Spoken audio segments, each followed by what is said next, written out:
नमस्कार, first news Dholpur में आपका स्वागत है। धौलपुर पुलिस अधीक्षक सुमित मेहरणा की आमजन से अपील।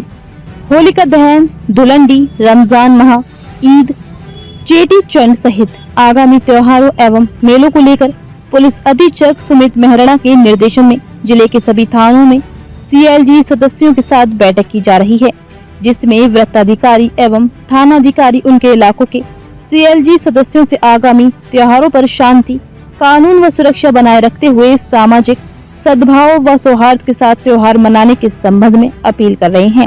होली पर्व पर हुड़दंग मचाने वालों की तुरंत पुलिस को सूचना देने की अपील की जा रही है। इसके साथ ही त्योहारों के दौरान शांति एवं कानून व्यवस्था बनाए रखने के निर्देश भी दिए गए। इसके अलावा होली पर्व को भाईचारे से मनाने और क्षेत्र में होली के त्योहार पर कई लड़ाई झगड़ा न करने और सौहार्द बनाए रखने की अपील की जा रही है। होली के त्योहार पर अगर कोई व्यक्ति लड़ाई झगड़ा करता है तो उसकी सूचना तुरंत पुलिस को दें, जिससे उत्पात मचाने वाले लोगों पर तुरंत लगाम लगाई जा सके।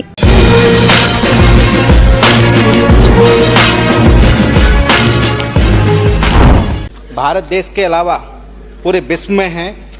आज चाहे आगरे का लाल किला हो, चाहे लाल किला दिल्ली का हो, पुरानी संसद भवन हो, नई संसद भवन हो, राम मंदिर का निर्माण कार्य हो, उसमें धौलपुर स्टोन काफ़ी महत्वपूर्ण अपनी जगह रखता है। लेकिन आज सरकार की उदासीनता के वजह से आपने बहुत सारा राइजिंग राजस्थान के नाम पे बहुत सारा ढिढोरा पीटा था, लेकिन आपके द्वारा इस राइजिंग राजस्थान के नाम में कहीं भी धौलपुर का नाम इंगित नहीं था। मेरा सभापति महोदय जी, आपके माध्यम से इस सदन में मंत्री महोदय से निवेदन है कि आप धौलपुर स्टोन जो अपनी एक पहचान रखता है, देश विदेश में पहचान रखता है, उसके लिए कोई स्पेशल नीति बनाए, क्योंकि आज वो अपनी दम तोड़ रहा है। धौलपुर स्टोन के नाम पे आज कहीं भी जाएं तो उसके लिए कहीं भी उसके लिए जगह नहीं है, क्योंकि सरकार ने अपना उदासीनता रवैया धौलपुर स्टोन के लिए अपनाया था। मेरा मानना है कि स्टोन मार्ट जैसी सरकार के द्वारा कई जगह मेले लगते हैं, तो उसमें स्पेशल पैकेज देके धौलपुर स्टोन को बढ़ावा दें, जिससे वहाँ के रोजगार मिल सके और जो वहाँ पे प्रोसेसिंग यूनिट लगी हुई हैं उनकी एक पहचान बन सके, उसमें दम आ सके और वहाँ पे जो जितने भी बेरोजगार लोग हैं रोजगार हो सकें। चूँकि मेरा मानना है माननीय सभापति महोदय आपके द्वारा कि धौलपुर स्टोन के नाम के लिए वहाँ पे हमारे यहाँ एक तो कोटरा और एक विष्णोदा रीको पार्क बनाया गया, लेकिन सिर्फ नाम है आज की तारीख में, लेकिन वहाँ कोई भी डेवलपमेंट नहीं है। मेरा आपके माध्यम से मंत्री जी से विशेष निवेदन है कि आप इन दोनों जगह को कृपया दिखवा करके इनकी पहचान दिलवाएं, उनका विकास करवाएं, या फिर सनोरा आंगई जो कि उपखंड सरमत्रा और बाड़ी के बीच में है और एक नादनपुर, वहाँ पे रीको पार्क खोलने की कृपा करें। मेरा आपका सदन के माध्यम से निवेदन है। साथ ही मैं ये कहना चाहूँगा कि धौलपुर में लीज जो खनन माइंस हैं उनमें आज पत्थर नहीं है, क्योंकि एक ही जगह पे बार बार खनन करते करते वहाँ पे पत्थर खत्म हो चुका है। इस वजह से मैं चाहता हूँ कि हमारे धौलपुर के अंदर खनन नीति अपनाते हुए नए प्लॉट, नए ऑक्शन खोले जाएं और जो वन भूमि आती है जहाँ पत्थर अच्छा मिलता है, जहाँ इलीगल माइंस होती है, हम कितना भी जोर लगाते हैं वो रुक नहीं पाता है। तो मैं चाहता हूँ माननीय मंत्री महोदय जी बैठे हुए हैं वन एवं पर्यावरण, कि आप गंभीरता से लेते हुए इस डाइवर्जन करें, कुछ ज़मीन को वहाँ से डाइवर्जन कर देंगे भूमि को, तो सरकार को रेवेन्यू मिलेगा, धौलपुर स्टोन की एक पहचान मिलेगी, वहाँ के लोगों को रोजगार मिलेगा। सभापति महोदय, मेरा आपसे आपके माध्यम से सदन में मंत्री, दोनों मंत्री जी हैं, उनसे विशेष निवेदन है, क्योंकि हमारे वैसे आप कहेंगे नाम नहीं लेना चाहिए, संसदीय कार्य मंत्री जी बैठे हुए हैं, फिर कहेंगे कि आप नाम नहीं लेना चाहिए। हमारे पूर्वी राजस्थान के बहुत कद्दावर नेता हैं जिन्हें हम बाबा कहते हैं, वो गए थे मेरे क्षेत्र में।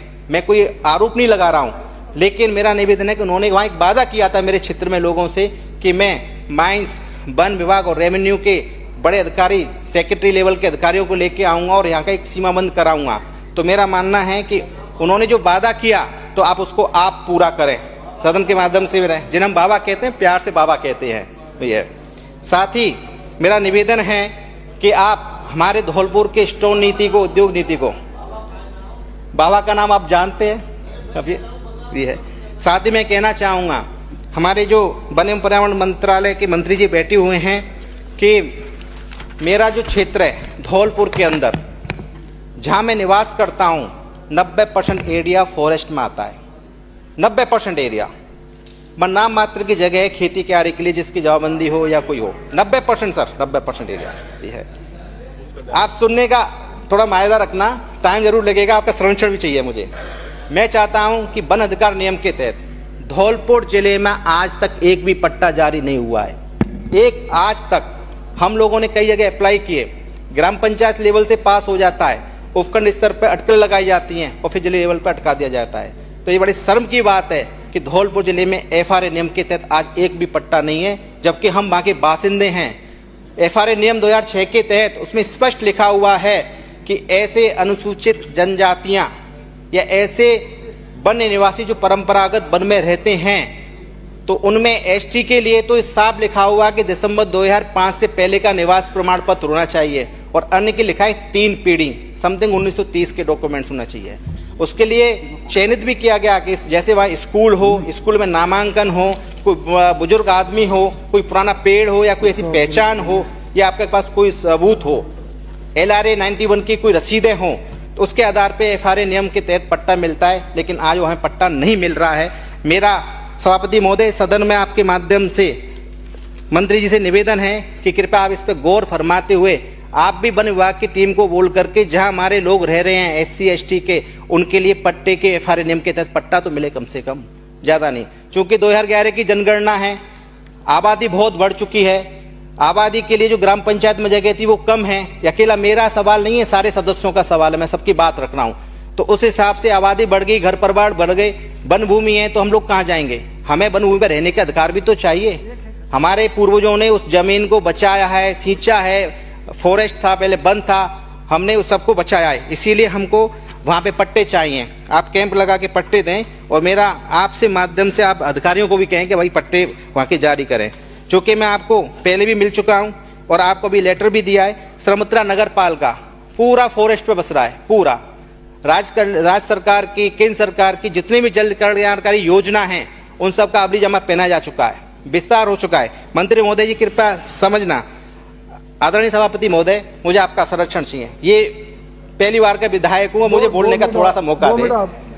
माननीय वन मंत्री महोदय जी, आप कृपया इस पर गंभीरता से लें। प्रधानमंत्री आवास योजना गरीब की जनहित की योजना है, उनको योजना में नाम आ जाता है, लेकिन उनको पट्टा नहीं मिल पाता। पट्टा नहीं मिल पाने के कारण वो आवास योजना निरस्त हो जाती है। इसको आप गंभीरता से लें। यही हाल ग्रामीण क्षेत्र में मेरे यहाँ पूरा का पूरा। तो मेरा आपसे निवेदन है कि इस पर आप गंभीरता से लें।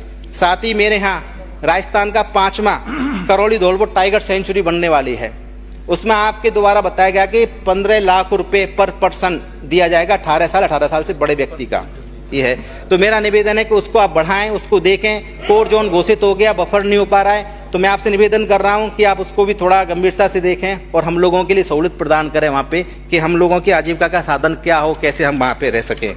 साथ ही मैं कहना चाहूँगा, मेरे यहाँ सबसे बड़ा मेन मुद्दा है, मंत्री जी आप इस पर गौर करें बिल्कुल, कि हमारे वन क्षेत्र में अवैध खनन या परिवहन की प्राइमरी जिम्मेदारी, प्राथमिक जिम्मेदारी आपके डिपार्टमेंट की है, लेकिन आज तक आपके विभाग के द्वारा नाम मात्र की खानापूर्ति होती है और पूरा का पूरा पुलिस विभाग के द्वारा हमारे लोगों को परेशान किया जाता है पूरा। चूंकि वन विभाग में वो बताते हैं FIR में, मैं आपको FIR भी टेबल कर दूंगा सर, 1 मिनट टेबल कर दूंगा।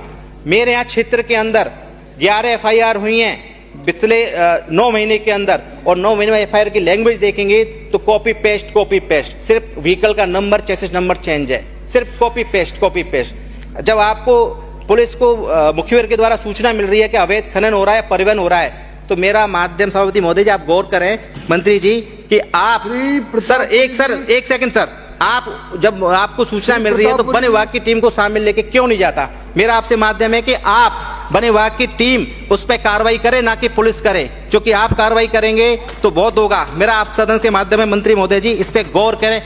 जी बहुत बहुत धन्यवाद।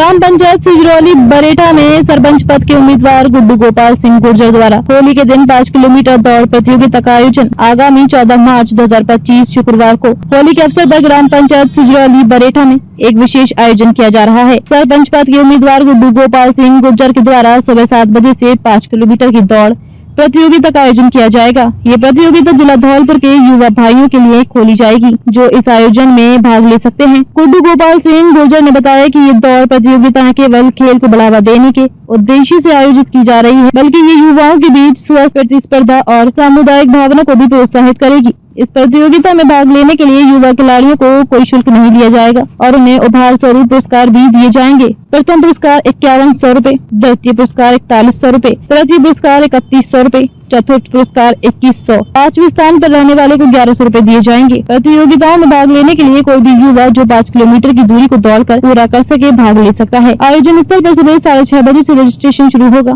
और दौड़ 7 बजे से प्रारंभ होगी। ग्राम पंचायत सिजरौली बरेठा के इस विशेष आयोजन में युवा खिलाड़ियों को उत्साह बढ़ाने के लिए क्षेत्र के अन्य वरिष्ठ जन उपस्थित रहेंगे। आयोजकों ने इस अवसर पर सभी धौलपुर वासियों से प्रतियोगिता में भाग लेने की अपील की है।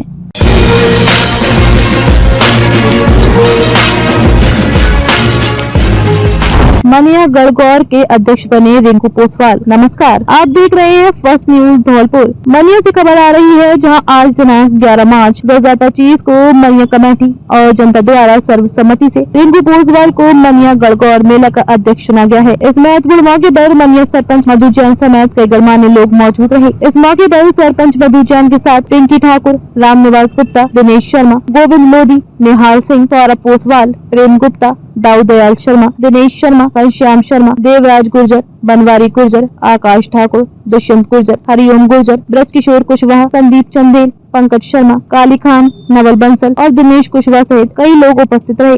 नवनिर्वाचित अध्यक्ष रिंकू पोसवाल ने सभी का धन्यवाद ज्ञापित करते हुए कहा, मुझ पर भरोसा जताया है। मैं मनिया गणगौर के विकास के लिए पूरी ईमानदारी और निष्ठा से काम करूंगा। ये थी मनिया से जुड़ी खबर। आगे की अपडेट के लिए बने रहिए फर्स्ट न्यूज धौलपुर के साथ। मनिया से दुष्यंत नगर की रिपोर्ट। प्रश्न संख्या 382। माननीय मंत्री जी, जवाब आ गया।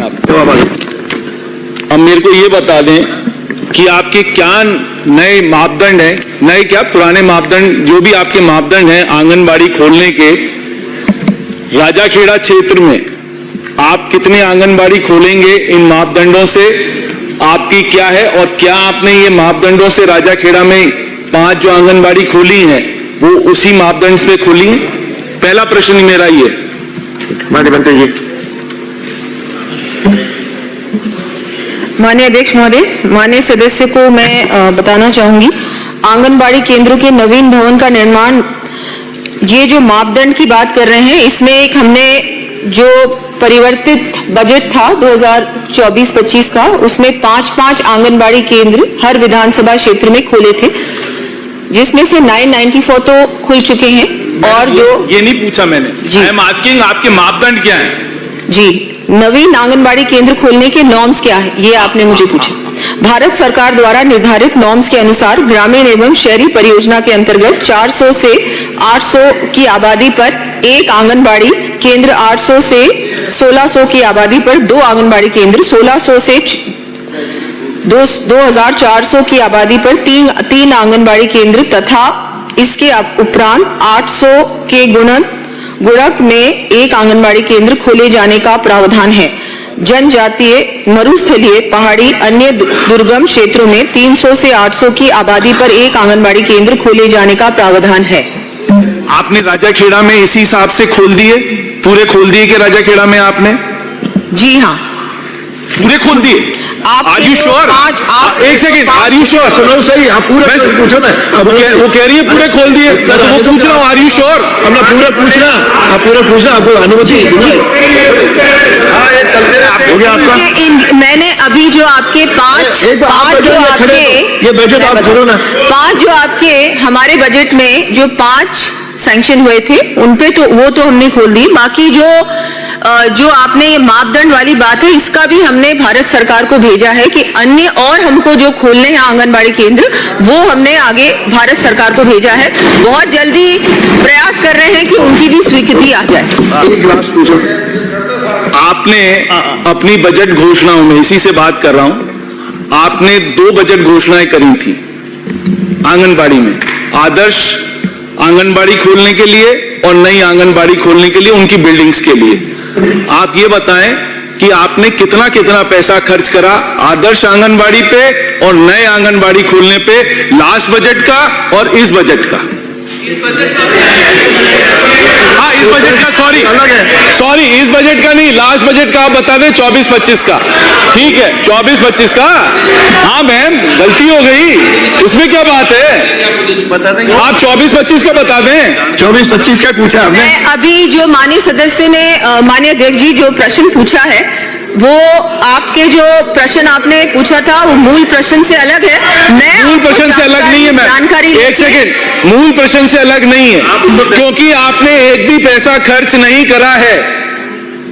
आपने एक भी पैसा दिसंबर तक खर्च नहीं करा है। दोनों जो आपकी बजट घोषणाएं थी, आपने उसमें एक भी पैसा खर्च नहीं करा। बजट से रिलेटेड प्रश्न है, बजट से related no, it is not budget से रिलेटेड। जब मंत्री बोल रहे तो आप बैठो, जब आप बोलोगे, जब मंत्री बैठ जाए तो आप बोलो। हमारे जो 365 आंगनबाड़ी हैं, जिसमें से 2000 नवीन आंगनबाड़ी, 365 आदर्श आंगनबाड़ी हैं जो हमने अभी खोले।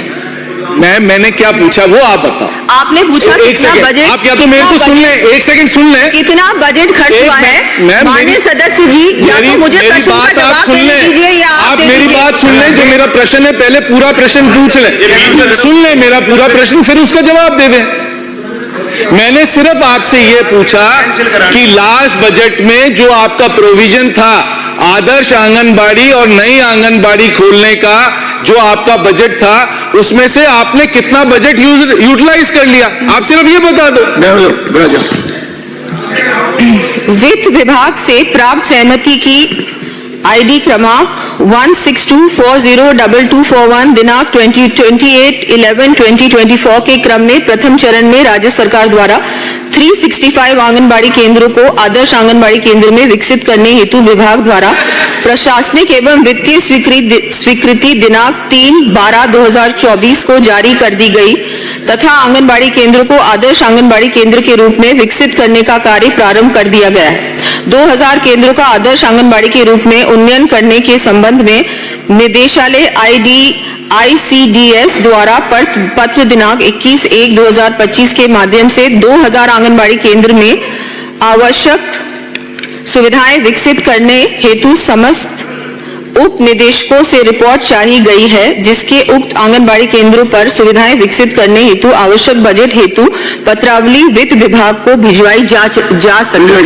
अगला प्रश्न सर आपका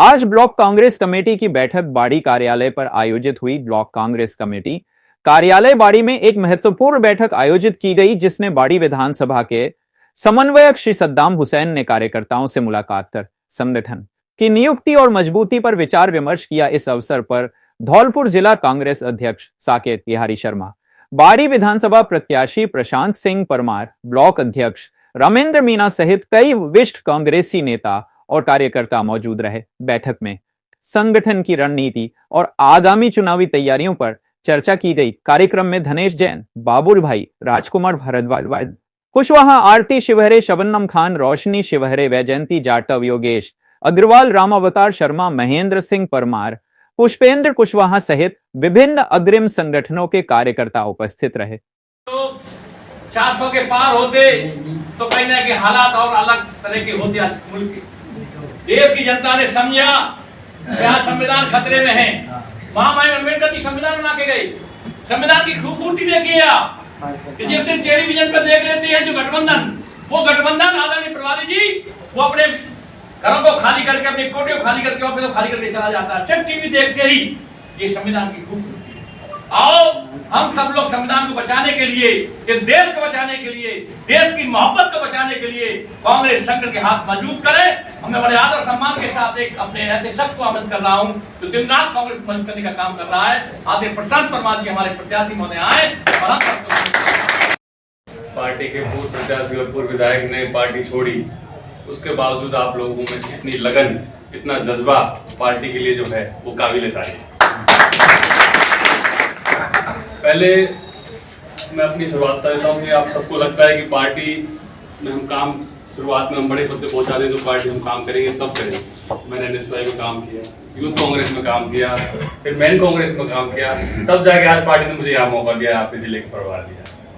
तो मैं सबसे पहले पार्टी जो आपने बताया कि हमारा यहाँ जो पहले संगठन जो है, संगठन के बारे में बात कर लेते हैं कि संगठन पिछले साल 85 साल में पार्टी छोड़ी है कांग्रेस, उसी के साथ सारा संगठन चला गया। कोई है नहीं, न ब्लॉक अध्यक्ष हैं, न मंडल अध्यक्ष हैं, न बूथ अध्यक्ष हैं, न कोई कमेटियाँ। तो उसी के सिलसिले में पार्टी ने मुझे आज यहाँ लगाया। वो यहाँ एक मीटिंग से ही उसका निर्णय नहीं हो जाएगा। मैं ब्लॉक पे भी जाऊँगा, बूथ पे भी जाऊँगा और मंडल पे भी जाऊँगा। जो आदमी पार्टी में काम करना चाहता है, फुल फ्लैश काम करना चाहता है, जिसकी इच्छा हो काम करने की, जो पार्टी के लिए अपना सब कुछ देने के लिए तैयार है, मैं उसको पार्टी से जोड़ने का काम करूँगा। चाहे वो अमीर हो, चाहे गरीब हो, चाहे वो SC हो, चाहे OBC हो, चाहे कोई भी हो, जनरल, जो पार्टी के लिए संपूर्ण त्याग करेगा, पार्टी उसी को अपने साथ रखेगी। अब पार्टी की जो राहुल जी की जो विचारधारा है, राहुल जी चाहते हैं कि जो पहले जो चली आ रही थी, अभी MP में राहुल जी का एक भाषण था, अब जो पार्टी को जो घोड़े चाहिए वो घोड़े शादी वाले नहीं चाहिए, अब दौड़ने वाले घोड़े चाहिए। तो मैं उसी के सिलसिले में आप लोगों के बीच में रूबरू हुआ हूँ और हम सब मिलकर, मैं तो अभी सब नया हूँ, 1-2 मीटिंग में आप लोगों को जानूंगा, सब चीज़ों आपके बीच में रहूँगा, तब मुझे एक्चुअल पता चल पाएगा कि हमें क्या करना है। लेकिन मैं तब कर पाऊँगा तब आप सब लोगों का सहयोग होगा, सब लोग मेरे साथ खड़े रहेंगे और सबके सहयोग से हम पार्टी को मजबूत करेंगे। और आने वाले जो चुनाव हैं, चाहे वो पंचायत राज चुनाव है, जिला परिषद के चुनाव हो, नगर परिषद के चुनाव हो, जो भी हो, उनमें हमें इस तरह से संगठन को मजबूत करना है कि हम एक बूथ में भी चले जाएं, एक थोड़े कस्बे को झाड़ी के अंदर चले जाएं तो हमें पार्टी का हम तैयार भी। अगर हम बूथ पे मजबूत होंगे तो ही पार्टी को हम आगे बढ़ा पाएंगे। अब आप ये मकान देख रहे हो कितने दिन से बना हुआ है, लेकिन इसकी जो नींव के जो पत्थर है उसकी वजह से मजबूत खड़ा है। अगर हमारी जो नींव ही कमजोर होगी तो मकान खराब होगा। हमारा संगठन जब मजबूत नहीं होगा,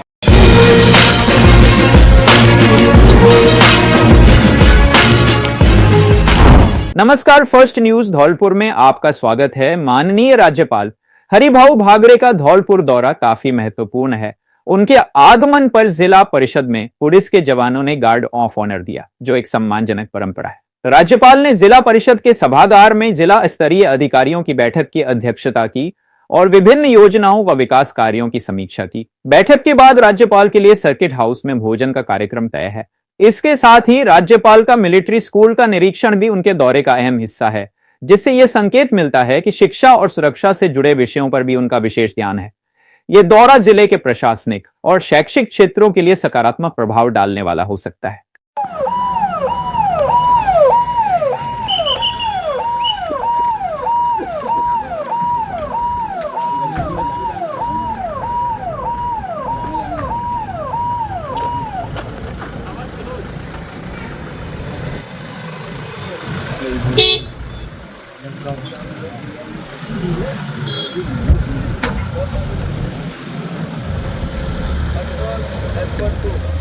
जिला परिषद